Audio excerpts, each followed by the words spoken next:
Welcome to Quack&Co, the channel where everything is 10 minutes or less guaranteed, which means we only have a little bit of time to go ahead and dive into Age of Steam by Eagle Gryphon Games and talk to you about why I had to pick this game up the moment after I played it. So we have the deluxe version here, which I picked up a little bit ago. We showed it off on Shelf for Sale over on Quackalope, which is the main channel, and you got a chance to play it after with me. You told me how much you enjoyed it, and I was like, well, then I must play. So Age of Steam is going to be a train game. Now, it's not an 18xx, but it deals with a lot of those same types of principles, with economy and ebb and flow of producing and bringing resources to different locations on the board.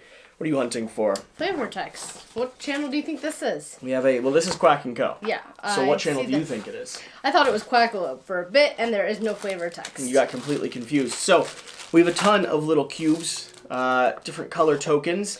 How many maps do we have in here? So this is the cool thing about this game. The reason why I wanted to save this for an unboxing is not only that we have deluxified components, which are very fancy and very nice, we also should have a slew of various different maps. Now, the way this game operates is you're going to have various different cities on the board with different types of terrain that control how and where you're able to move around. And on your turn, you're going to be going through this bidding sequence. So we have the build track over here. We have the move and goods track. So we're going to be over here, and this is going to establish our player order, right? So we're going to be first issuing shares. That's how much debt you take on to perform whatever it is you're trying to perform, which is really connect cities together and deliver resources from one city to another. And your goal is basically not to go bankrupt. I mean, that is what you were trying to achieve the entire game. It's a really fascinating puzzle because there's a point like 4 or 5 rounds into a game when you finally make your first dollar, and yes, that's what I said. You get a round of applause. You make your first dollar and everyone goes, oh, wow, because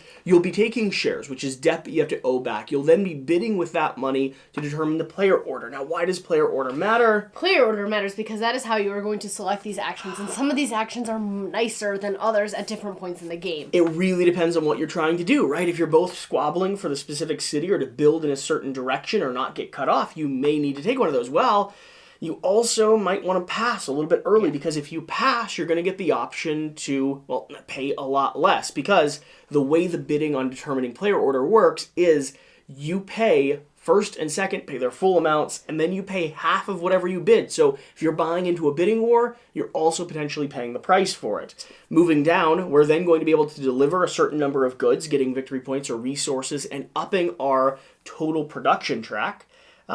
Goods growth is going to be how resources come onto the board, but as we deliver goods, we're going to be upping our track. As we up our track, we're going to get more income based on where we are on that chart. But we are also going to have to pay. We get penalized. We have to pay back every time we get higher and higher on the track. Yeah, so the higher you are on the track, you're going to actually drop physically on that victory point track, which means you don't get as big of a reward as you might have hoped to have. And every little red flag you have on here, depending on how much debt you have and how far you can move your goods, is going to result in money that you owe the bank. That's how you can end up getting like $5 or $6. You can get $5 or $6 in a single action and owe the bank $7 still, which means you're still operating at a loss or a debt. So here we have Barbados.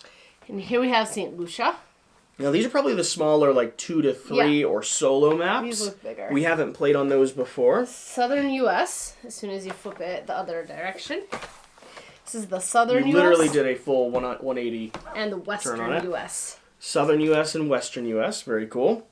Nice. Any cities that are... I wonder... I haven't played on Western U.S. either. No. Yeah, it's like that. Kansas, Omaha, Cheyenne, Sacramento. Nice. Okay. And then we have here... Rust Belt. This is the Midwest. I like Milwaukee, Toledo, Cleveland. Woo woo. Okay. And then back on this other side, I'm assuming Germany. We have Germany. So those are going to be the basic maps. And you can tell every map has the same type of puzzle, but every map is also going to introduce its own variants or its own rules. So if you pull over the rule book here, every map we have in the game is also going to have its standard rules. Like Germany, for instance. Green hexes are foreign terminals. They produce no goods. They do not allow goods to pass through them. They each accept one type of good. During setup, place good cubes in the white box of each green hex, and so on and so forth.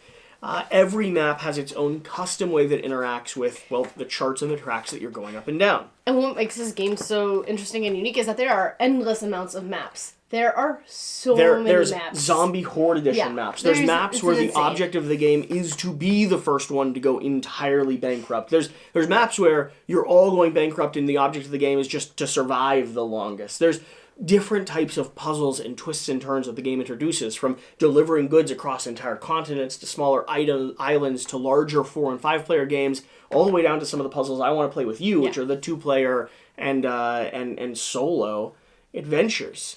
I really loved this game. Such a great experience. I can't wait to dive back in. For me, the best parts of this game. Now, we've played since then. We've played in 18XX. I forget which one it was. It was one of the kind of introductory 18XXs. We've also played Irish Gauge. Iberian Gauge. So we've been going through some of the train games. For me, the best thing about what this one is doing has to be the balance between issuing shares and determining player order. The bidding and auctioning that is really the squabble of the heart of what you're able to do, and how you're always trying to math and perfect exactly how many dollars you can need and how much you can spend. If you get to the end of your round and you got $5 left over, you're like, I had one extra share. I took too many shares. And that feels so bad. Yeah, because then it just accumulates on top of each other. It snowballs into a massive effect. What do you think is your least favorite from what you remember from this? My least favorite, what about the game? Element thing so far. Not getting first player, probably. Yeah, okay. So the same thing as me. It's just you're frustrated with it, and I absolutely find it fascinating. When I played one, like my very first game, I think I did first player once the entire time. I think I was passing almost the whole time, and I didn't win. You didn't win, but I was competitive-ish. Ish is the right word. So there you have it. Now, one thing to put on your radar: this game, I believe, is eventually. Oh, after I grab a Red Bull. This game is, I believe, eventually coming back to Kickstarter with like an expansion, which is going to have another like 20 maps inside the box. Gosh, that's insane. So this is a great place to start, but the real love and adoration for this game comes from the community that continues to develop print and play and new maps, custom maps and ordered maps, and there's just a whole crazy world out there. And as we explore these core 5, we're definitely going to expand into some of the others. So thanks for being here. Yeah. This is Quack&Co. We don't have an intro we don't have an channel extra. Yet. Let's try it. We'll count to 3, and then both of us will do our exits, and we'll let the audience vote on what we should keep. Okay? 1, 2, 3. Apple Catch you pie, next time. spit shine in my eye. Thanks for being here, and we'll see you next time. Mine was quicker. You said see you next time? I said catch you next time. Ooh. Succinct. No, I like mine more, I gotta be honest. I don't. Did you even hear it? Yes. What was it?